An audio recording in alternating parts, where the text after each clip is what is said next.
Bismillahirrahmanirrahim. Assalamualaikum warahmatullahi wabarakatuh. Hadirin wal hadirat, keluarga besar Radio Nusantara di mana sahabat Anda berada.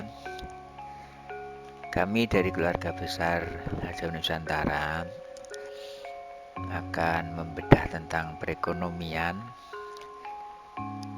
Kalau kita sudah bicarakan tentang Amerika, sekarang kita akan bicarakan tentang Indonesia. Standar yang kita gunakan adalah standarnya intelijensi spiritual, yang sebenarnya kita dulu sebelumnya berbasis intelijensi emosional.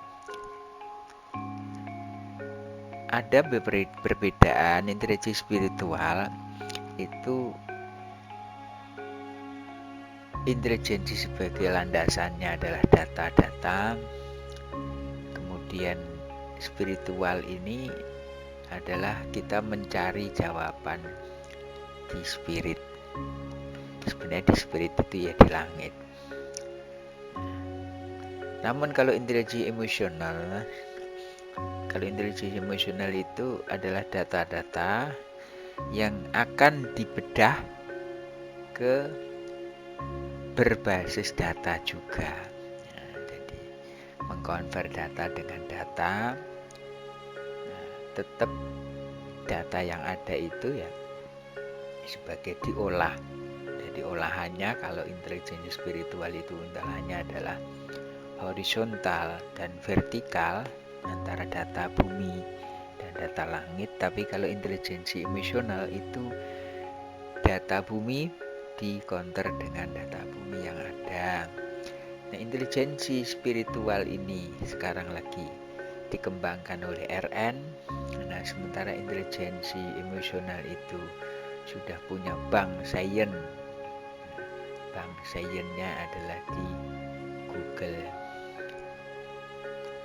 Hadirin rahimakumullah, sekarang kita akan membicarakan perekonomian di Indonesia.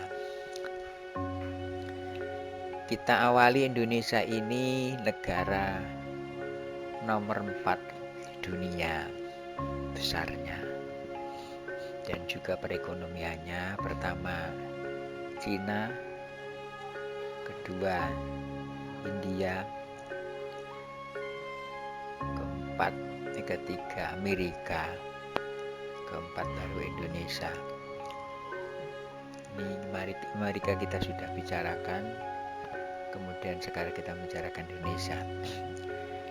Indonesia pada tahun 2003 itu PDB-nya adalah 20.892,4 triliun. Ini PDB Indonesia. Kemudian APBN tahun 2024 itu adalah 3.325 triliun. Kemudian per kapita kita ini 5.271 US dollar. Kalau dibanding Amerika itu 83.000 US dollar. Nah, di Indonesia hanya 5.271 US dollar. Ya, per kapita kita dibanding Amerika masih jauh. Kemudian kita punya hutang 8.262 triliun. Ini hutang yang tercatat di dalam data. Kalau kita convert dengan PDB 2023, jadi hutang dibanding PDB itu masih bersekitar 30%. Jadi hutang RI dibanding dengan PDB itu masih 30%. Kita disepakati dalam undang-undang bahwa hutang berbasis PDB itu 30-60%. Nah, sekarang ini kita masih sekitar 30%. Kemudian kita punya inflasi sekarang ini 3,05% inflasinya. Kemudian BI rate itu di angka 6,25%. Call money itu 7,25%. Kurs sekarang ini dolar itu 16.346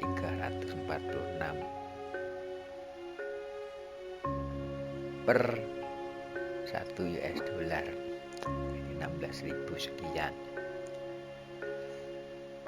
Hadirin rahimakumullah, di Indonesia ini dibilang negara besar belum, dibilang negara kecil juga enggak, karena memang kita punya PDB itu sudah 20.892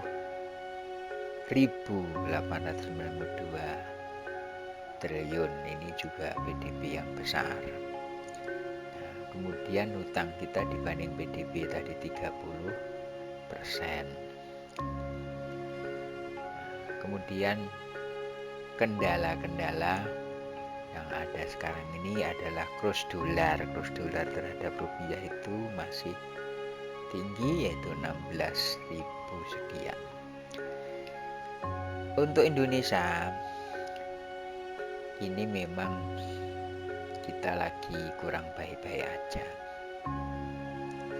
karena Indonesia hutang yang tercatat itu 8.000. Namun ada indikasi lain hutang yang tidak tercatat itu juga 8.000. Jadi kalau digabungkan itu hutangnya sudah 16.000. 16.000 dari 20 ini sudah di angka hampir di atas 60%. Kemudian kurs dolar ini juga berat, karena dengan dolar makin naik, rupiah lemah, ini daya beli kita juga lemah, terutama ketika kita impor, karena bagaimanapun Indonesia masih impor, maka makin mahal barang-barang itu dan juga akan mempengaruhi daya beli masyarakat. Kemudian dalam urusan perbankan, kita ini ada dua pengendali. Yang pertama pengendali moneter itu oleh BI dikendalikan, kemudian pengendali fiskal itu oleh Kementerian Keuangan. Jadi ada dua variabel antara BI dengan Menteri Keuangan. Untuk kesehatan negara sebenarnya BI itu harus independen. BI itu independen, kemudian kebijakan fiskal ini harus diselaraskan. Hadirin rahimakumullah, nah di Indonesia ini kita mengalami tingkat kesulitan dalam likuid untuk saat ini. Jadi saudara sekalian, bahwa kalau BI dinaikkan suku bunganya, maka sebenarnya akan terjadi penyerapan sektor realnya rendah. Jadi kalau BI itu 625, call money-nya 725 akan mempengaruhi kredit di bank komersil itu sampai 12% per tahun. Ini bebannya nggak ringan, tapi bebannya berat. Nah, kemudian kita juga mengalami satu problematika yang sekarang ini. Ketika kurs dolar naik, harusnya untuk menggenjot kurs dolar rupiah bisa menguat, itu pertama harus punya tambahnya devisa. Devisanya harus naik. Kemudian perdagangan antara impor dengan ekspor itu harusnya ekspornya lebih tinggi daripada impor.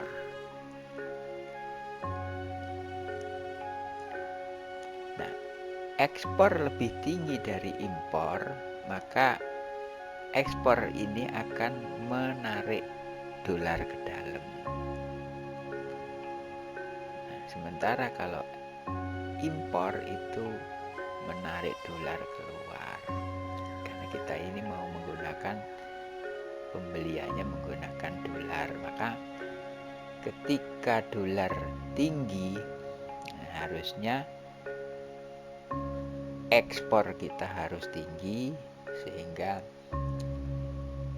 menambah devisa naik atau tambahnya investasi.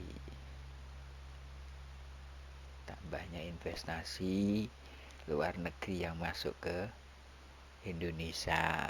Dengan tambahnya investasi itu akan mempengaruhi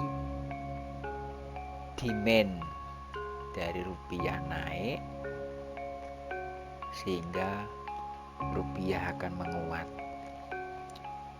Hadirin rahimakumullah, ini juga ada dilema. Ketika BI rate dinaikkan, ini masyarakat sektor realnya lemah, kemudian dolar lemah, jadi kita dapat pukulan dua. Pukulan yang pertama itu sektor real lemah karena rate-nya BI rate, kemudian dolarnya jadi lemah juga. Maka ketika dolar lemah, itu berarti nilai rupiahnya rendah, daya beli kita juga makin tipis.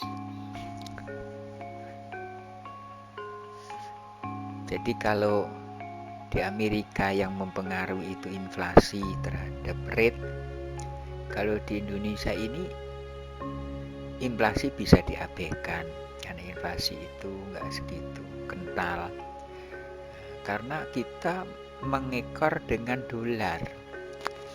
Maka dolar yang naik terus ini seharusnya kita mengeluarkan cadangan devisanya, dolar keluarin karena supply demand. Kalau tidak, ya kita harus ekspor yang dinaikkan atau investasi. Nah, investasi ini kenapa kita juga punya kendala? Karena orang-orang invest itu berpikirnya satu, apakah uang saya aman? Dua, apakah saya punya profit? Tiga, apakah saya punya kemudahan dalam pengembalian?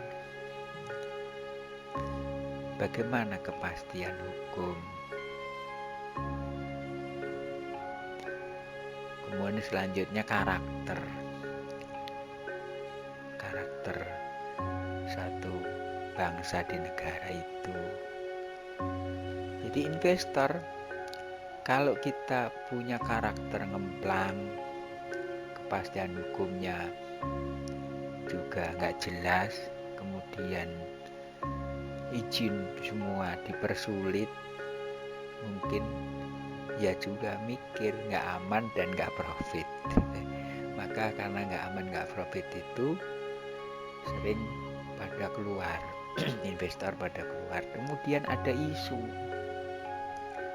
isu-isu yang memberatkan APBN. Inilah sebenarnya isu-isu yang akan menjadikan pengambilan trust kepercayaan jadi hot issue. Ada fenomena di Indonesia ini sekarang ini bahwa isu yang pertama, IKN menyedot dana besar, belum terselesaikan. Isu yang kedua itu makan gratis, ini juga menyedot dana besar. Nah, dana-dana yang dijadikan pengeluaran belanja namun tidak akan bisa jadi circle liquidnya nggak ada, itu juga akan mempengaruhi tingkat keamanan dalam investasi. Maka sebenarnya ke investasi itu bisa ditarik, pertama harus punya investasi yang produktif, yang menghasilkan. Tapi kalau investasi yang sifatnya itu non produktif, itu akan dipertimbangkan, mungkin nggak akan diperoleh investasi-investasi yang datang. Hadirin rahimakumullah, ini baru dari satu sisi. Jadi isu-isu itu juga mempengaruhi. Kemudian secara spirit, ini saya juga akan menganalisa Indonesia secara spirit. Yang pertama, karakter kita ini sekarang ini dalam kondisi indeks SDM-nya rendah. Jadi tingkat kepercayaan manusia investasi terutama terhadap negara kita rendah. Kepastian hukumnya tidak ditemukan. Kemudian isu-isu yang menghambur-hamburkan uang negara itu akan mempengaruhi. Kemudian tidak ada trust terhadap sains. Jadi berbanding berbalik, kalau Amerika itu saintifiknya dihormati, karakternya kokoh, amanah, rendahnya korupsi. Nah, di Indonesia itu rendahnya trust terhadap sains, kemudian kurang bisa dipercaya, amanah, dan korupsinya indeksnya tinggi. KKN itu juga pengaruh. Di korupsi, kolusi, nepotisme itu juga pengaruhi, dan ini masih bayangan-bayangan, masih banyak sekali yang harus ditegakkan. Kemudian yang tidak kalah penting adalah bagaimana merubah kendali moneter. BI menggantikan rate jadi share. Hadirin rahimakumullah, kalau di Indonesia itu harusnya rate yang ada di BI itu harus dikeluarkan, diganti dengan share dengan porsi 60-40. 60-40. Jadi nanti kalau dana dari BI digelontorkan ke bank komersil, ya, bank komersilnya itu akan ke user.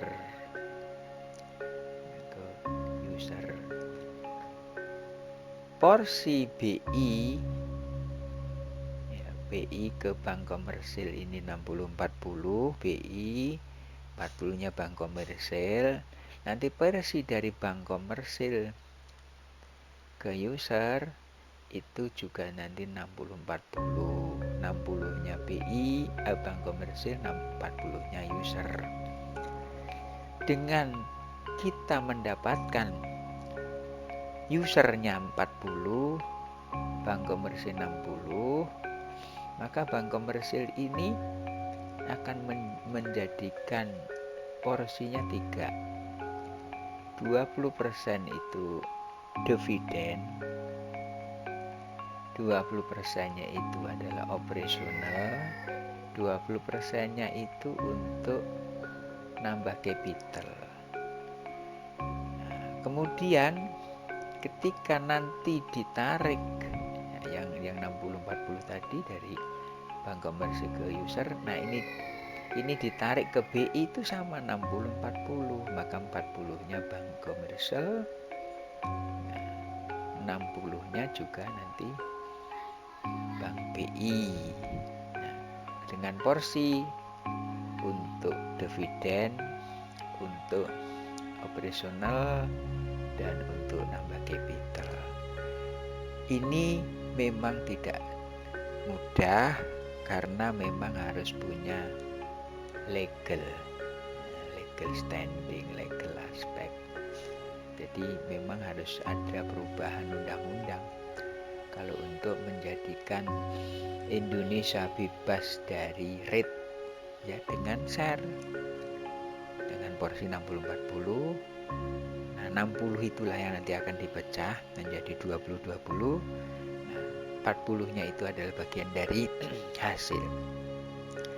Selama bank komersil menggunakan bank BI, berarti itu kan kontrak, dan selama bank komersil itu masih digunakan oleh user, maka user dengan bank komersil ini ada ikatan, maka user memberikan share kepada bank komersil. Nah, bank komersil melaporkan hasil share-nya kepada bank BI. Inilah sebenarnya yang nanti akan kuat sektor floor market, sektor real, karena antara backup uang, jasa, dan barang, jadi uang, jasa, dan barang, uang itu akan disesuaikan dengan solven berupa barang dan jasa. Jadi uang butuh barang untuk nambahkan dengan profit, barang butuh uang untuk memenuhi kebutuhan. Maka kita perlu membedah Indonesia bebas dari rate ketika kita menggunakan share, menggunakan BI, kendali moneter dengan share. Kalau kita awali dari Amerika, jadi the Fed, World Bank akan menurunkan bank ke, jadi the Fed itu di bawahnya adalah World Bank. Kemudian dikendalikan IMF.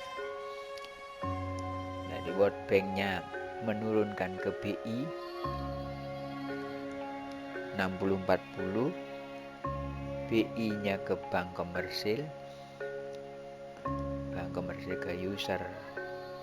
Nanti hasil dari user itu naik 60-40, 60-40, 60-40. Maka kita ngawalin dari the Fed via meniadakan rate, kemudian kita sharekan ke bank kendali moneter di negara, kalau di Indonesia dengan BI. Nah, BI menurunkan kepada bank komersil untuk disajikan kepada user. Maka ini dunia akan terselesaikan dari rate, dan dunia akan baik-baik saja. Karena apa? Karena saling memperkuat keuangan dalam satu komando. Satu komando kan nanti dikomandoin oleh the Fed atau dikomandoin oleh World Bank. Hadirin rahimakumullah, ini juga bagian dari solusi yang kita spirit. Karena kalau kita mencarikan dari intelijensi emosional nggak ketemu, maka kita carikan dari intelijensi spiritual, ketemunya itu. Mudah-mudahan ini juga bagian dari perombakan karakter manusia, yang tentu ekonomi ini adalah basic dari sebuah kehidupan. Bahkan arti uang adalah air. Kalau kebanyakan uang juga tenggelam, sama dengan kita banyak air, kekurangan uang itu juga akan mati. Maka porsi air yang harusnya porsi uang ini sejajar sama dengan porsi air, kita sharekan sesuai dengan kebutuhan negara-negara itu, maka negara nanti bisa menjadikan bank komersilnya jadi sehat, karena semua berbasis real judgment, bukan accrual judgment. Jadi kalau piutang itu diakuin accrual judgment, tapi kalau profit itu ada real judgment. Mudah-mudahan Allah SWT memberikan pencerahan kepada kita sehingga bank di dunia berubah, the rate menjadi the Fed-nya rate-nya jadi share, kemudian di Indonesia BI rate-nya menjadi share, mengakibatkan nanti bank komersilnya share, sehingga kemenangan di user dan usernya akan jadi makmur. Nah, kalau user makmur, insya Allah negaranya makmur semua. Mudah-mudahan Allah SWT memberkahi kita semua. Terima kasih atas perhatiannya, dan juga ini bagian dari sharing pendapat. Mudah-mudahan kita membicarakan ini bagian dari mencari solusi dalam kehidupan. Insya Allah kita mendapatkan hidup yang lebih baik. Rabbana atina fid dunya hasanah, berarti ekonomi, fil akhirati hasanah, amal soleh, wa qina adzabannar, kita dapat bonus terindah dan neraka. Terima kasih. Assalamualaikum warahmatullahi wabarakatuh.